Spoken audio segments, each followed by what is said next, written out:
Hola, ¿qué tal? Soy Pablo Gil y hoy quiero hablaros de un tema que creo que es muy relevante y es la reacción que están teniendo las compañías que defraudan a la hora de publicar resultados.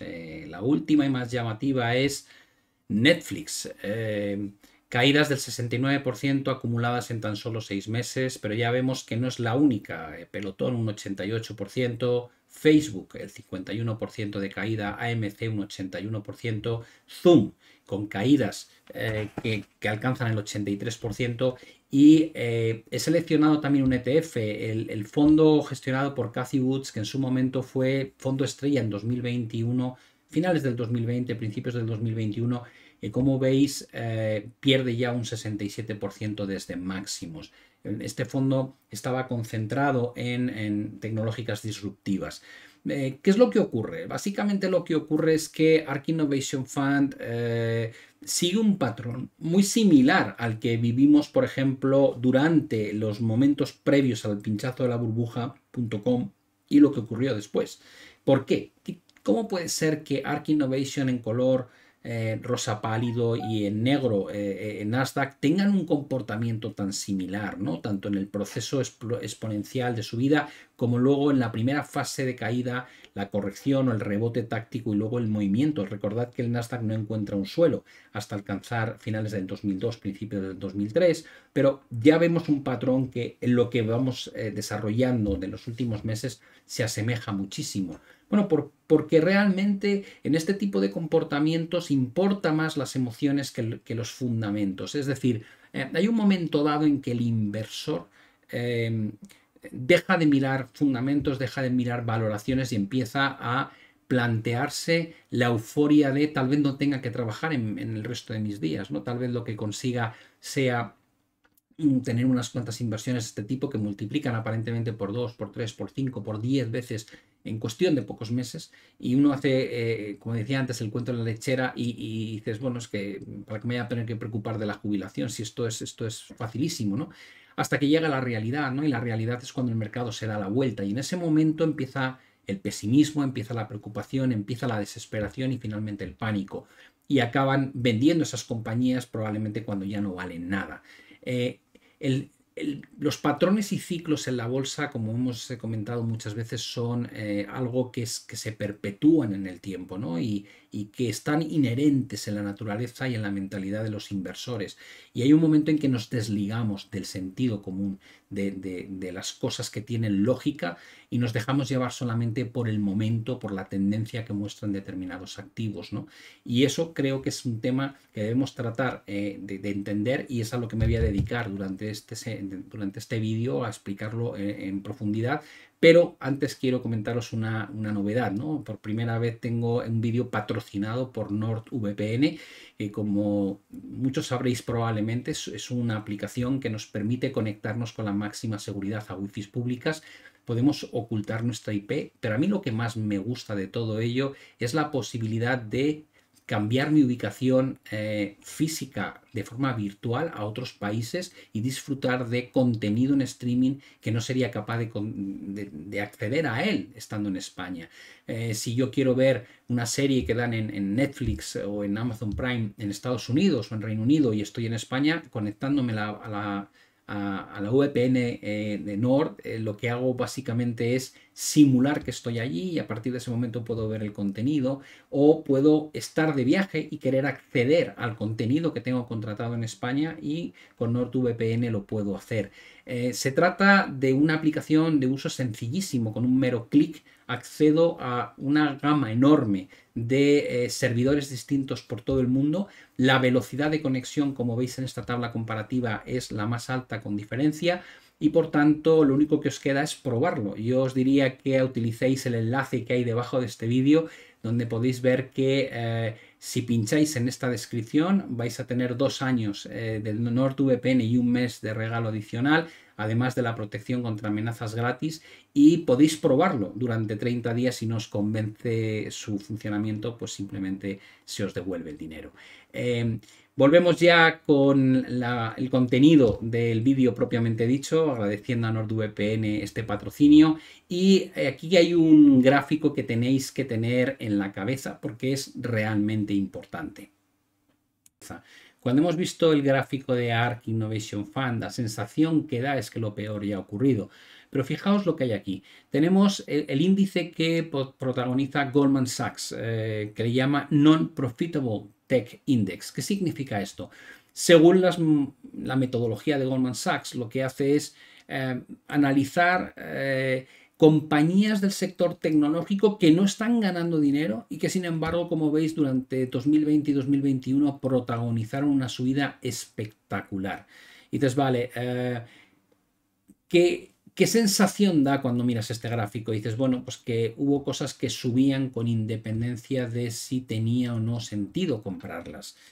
¿Por qué? Porque había tanto dinero, había tanta especulación, había tanta euforia entre el sector inversor retail que básicamente, como decía antes, subía todo. ¿Qué es lo que está pasando? Que estamos asistiendo ahora, lógicamente, a la vuelta a la realidad. Y esa vuelta a la realidad, no debemos olvidarnos que ni siquiera se nos muestra de forma coherente, porque el peso de determinados valores dentro de los índices es espectacularmente alto. Solamente encontramos paralelismos de este tipo en otras grandes burbujas como 1999 y el año 2000. Para que os hagáis una idea, dentro del Nasdaq 100, es decir, es un índice que está compuesto de 100 compañías, los FANG Stocks, cuando hablamos de los FANG Stocks estamos hablando de los Facebook, Amazon, Apple, Netflix, Google, etcétera, etcétera, Microsoft, Tesla, pues los 8 componentes con mayor capitalización bursátil dentro del Nasdaq 100 representan el 50% del índice, con lo cual, visto así gráficamente, lo que quiere decir es que un puñado de compañías prácticamente es la totalidad de la mitad del índice, mientras que el resto de compañías apenas tienen un peso específico importante. Por tanto, como es lógico, lo que ocurra con los FANG Stocks se convierte en algo tremendamente importante desde el punto de vista del inversor. Y dices, vale, ¿por qué crees que el riesgo sigue siendo muy elevado? Hemos visto lo que está pasando con compañías que pesan muy poco dentro de los índices, que habían subido de forma espectacular y muchas de ellas sin ningún fundamento desde el punto de vista de earnings o de beneficios, cómo están colapsando a un ritmo sin precedentes. Y la explicación de la euforia que vivimos durante 2021 y la parte final del 2020 está en este gráfico. Como podéis ver, es un gráfico que elabora Bank of America Global Research, y este gráfico lo que nos viene a decir es que las compras que se han realizado en bolsa durante el año 2021 superan los 19 años previos. Es decir, no que sea el año que más compras ha habido en los últimos 19, sino que las compras del último año, de 2021, son más que la suma de todas las compras de los 19 años anteriores. Eso da una idea de cómo ha habido una auténtica estampida del inversor retail metiéndose como si no hubiese un mañana dentro del mercado. Y dices, vale, ¿es muy malo que hayan entrado agresivamente en la bolsa en el año 2021? Digo, no, por supuesto, o se coincidieron muchas cosas, ¿no? Se enviaba mucho dinero a los ciudadanos a casa, no sabían qué hacer con él, estaban viviendo restricciones, querían de alguna manera mover ese dinero y se dedicaron a especular. Y dices, hombre, no les digas especuladores, Pablo, porque cualquiera que compre en el mercado no es un especulador. Digo, no, claro, no les llamaría especuladores salvo por el comportamiento del margin debt, es decir, que se ha utilizado mucho apalancamiento. No se ha invertido solamente el dinero que te han regalado desde el punto de vista del gobierno, sino que se ha apalancado ese dinero. La línea de color rojo lo que muestra es el margen o el apalancamiento real, es decir, teniendo en cuenta la inflación, de la misma manera que el movimiento del SP500 en color azul también es un movimiento real, es decir, teniendo en cuenta o restando la inflación.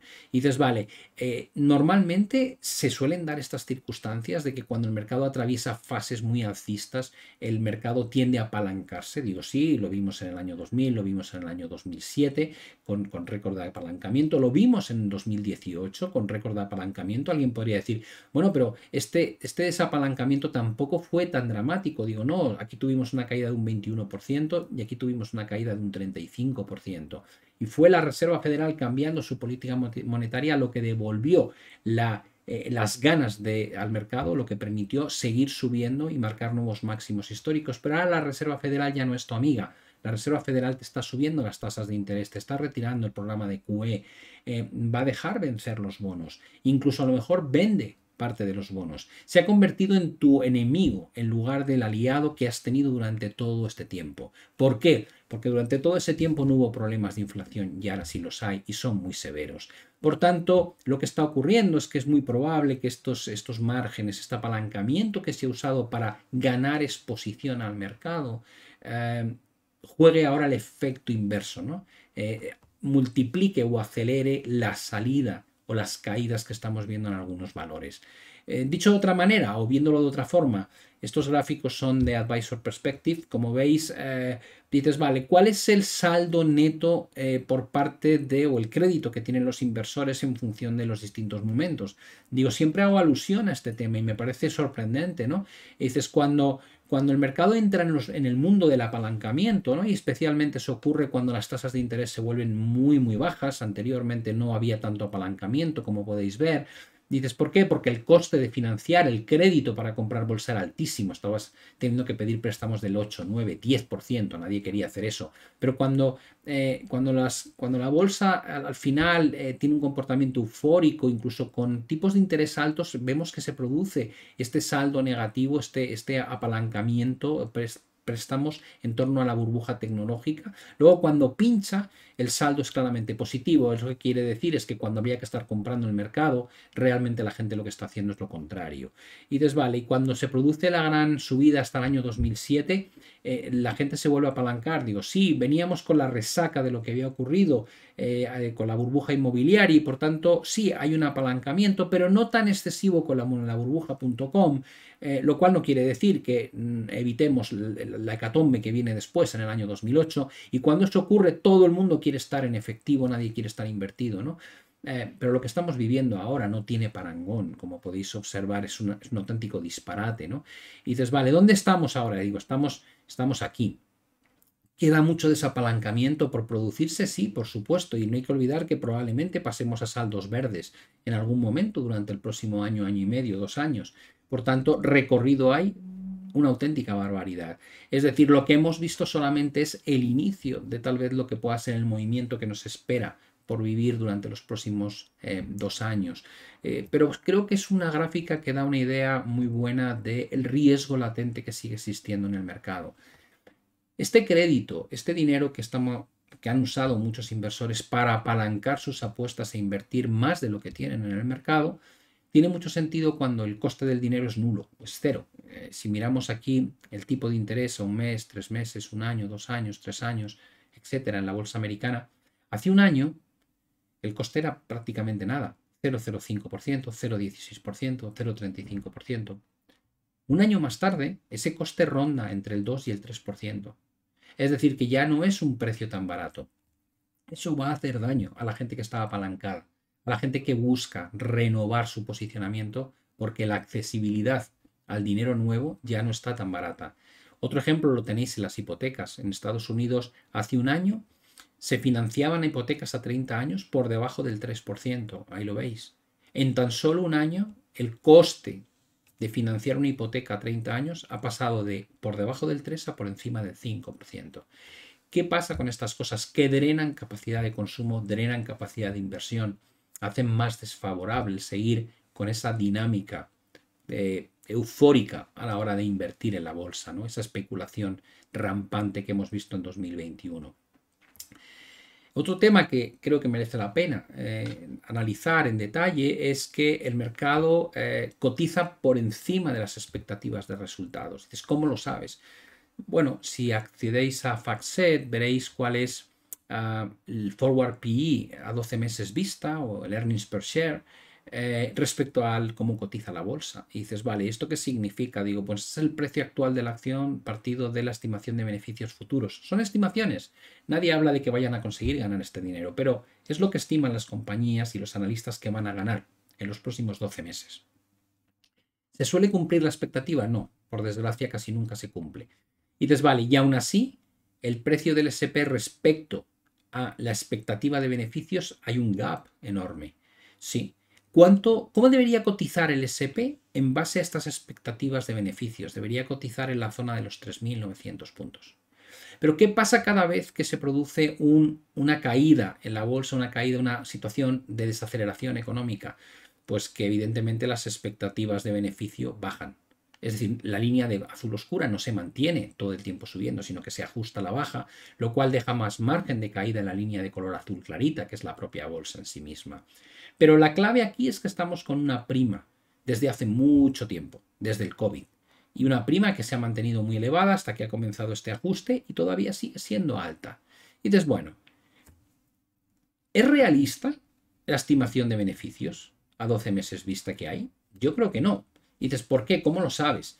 Digo, hombre, entre otras cosas porque el mercado descuenta que los márgenes de beneficio para este año y las estimaciones para el año próximo van a ser más altas, pese a que nos están diciendo que va a haber ralentización económica. Dices, bueno, ¿y cómo lo sabes? Digo, pues de nuevo veo la hoja de FactSet y digo, la previsión para los primeros 3 trimestres de este año es subida en resultados, pero es que además, neto, este año se esperan mejores resultados, beneficios por acción más altos que el año anterior, y el 2023 más altos que en 2022. Por tanto, el mercado trabaja con una expectativa tremendamente positiva. Esa expectativa está aquí. Si esa expectativa fuese más baja, todavía habría un gap más alto entre cómo cotiza la bolsa y la justificación fundamental que tiene. Y dices, vale, ¿por qué crees que esto está mal? Digo, esto creo que está mal porque si miramos la relación existente entre las previsiones de crecimiento en términos de PIB de la economía americana y los beneficios que genera el SP500 o las compañías que componen el SP500, lo que descubro es que hay una correlación muy alta. Y entonces aquí tenemos un análisis desde prácticamente 1990 y vemos que los beneficios nominales respecto al crecimiento del PIB o del GDP va muy en línea. Cuando hay grandes correcciones, corrigen las dos curvas. Cuando hay grandes rebotes, suben las dos curvas. Y se lleva produciendo desde hace 30 y tantos, 40 años. Por tanto, veo que hay una correlación directa entre crecimiento económico y resultados empresariales. Y dices, vale, ¿a dónde te lleva eso? Esto me lleva al hecho de que en la reunión de marzo de 2022, la Reserva Federal nos ha dicho que ya no van a crecer al 4%, que van a crecer al 2,8%. Es un recorte enorme. Mantienen todavía la previsión de 2,2% y 1,82% a largo plazo, pero aún así son caídas en crecimiento de aquí en los próximos años. La pregunta que me hago es si va a haber tanta reducción de crecimiento económico en 2022, 2023, suponiendo que acierten y no acabe esto en una recesión económica, porque la Reserva Federal, al igual que otros bancos centrales, jamás han hecho una predicción de una recesión económica, a pesar de que ha habido cíclicamente recesiones cada 10 años aproximadamente. Y dices, bueno, aquí la cuestión es, y suponiendo que tengan razón y simplemente sea una desaceleración económica, digo, la desaceleración económica debería tener como efecto una caída en las estimaciones de beneficio, no que se mantengan subiendo. Por eso creo que esta línea tiene que ajustarse mucho más hacia abajo y eso dará mucho más margen a que la línea de color azul clarito, que es el SP500, pueda corregir mucho. Por supuesto, no olvidemos que muchas veces se encuentra incluso por debajo de la línea azul oscura. Por tanto, deja un recorrido a la baja o corrección potencial muy, muy amplio. Y aquí llegamos probablemente a la parte final de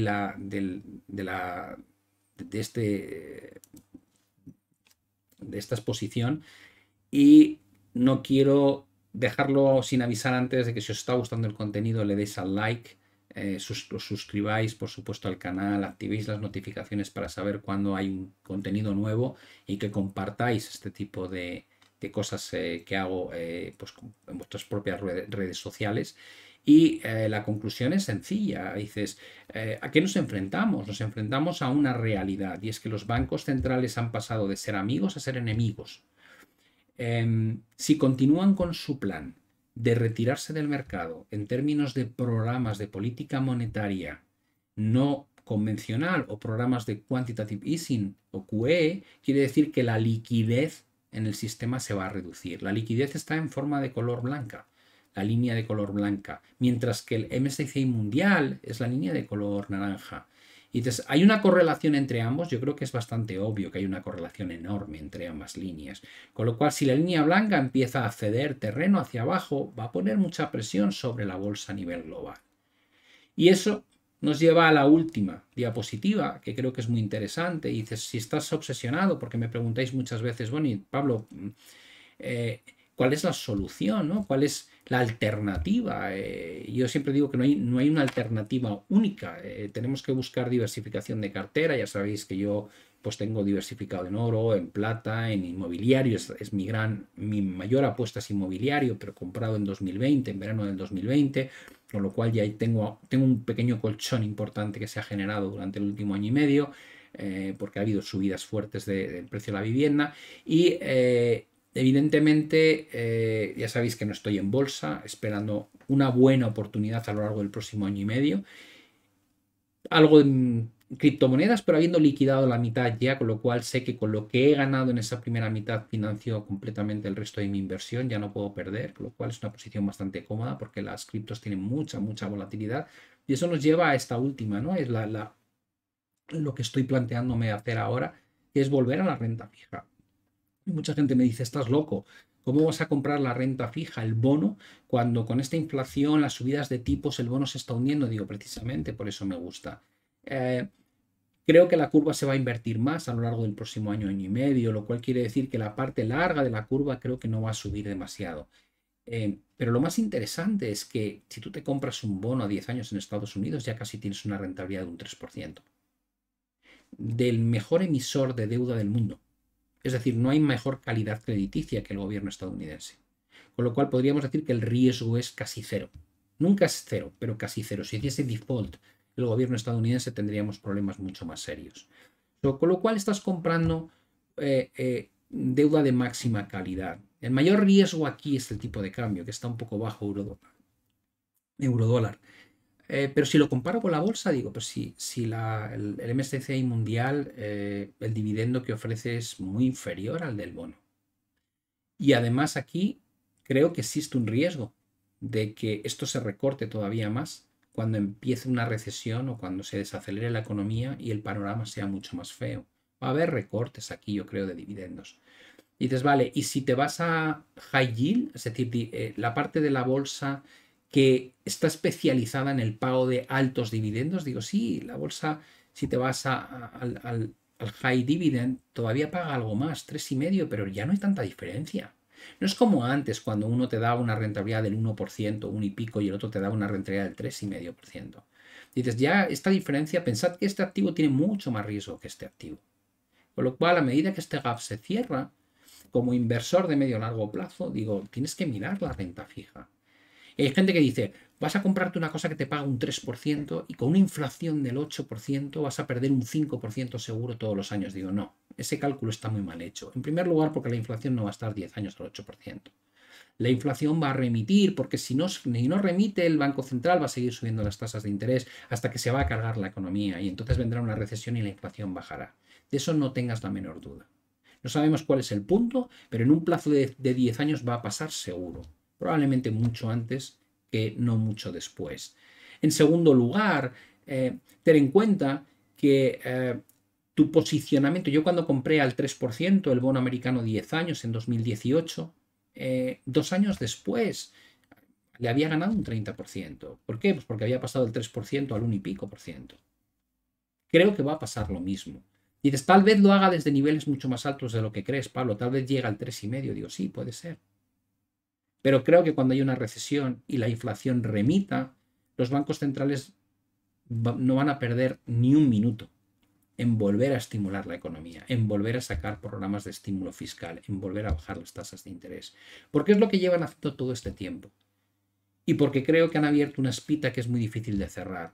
Por tanto, empezar a mirar como alternativa de inversión en el mercado de renta fija, creo que es interesante. Y alguien me podría decir, bueno, pero por ejemplo, en Alemania no lo harías. Digo, no, el bono alemán da una rentabilidad muy baja, pero tal vez en España tengas una posibilidad de acercarte a rentabilidades del 3% durante el año y pueda ser una inversión que tenga mucho sentido. Un cupón del 3% durante 10 años puede ser interesante. Sé que ahora con inflaciones del 10 no parece razonable, pero 10 años es un periodo muy largo, ¿no? Y yo siempre digo que no proyectemos la realidad presente de forma continua, porque es un error que cometemos los inversores. Lo que hay que ver es cuál va a ser el siguiente escenario.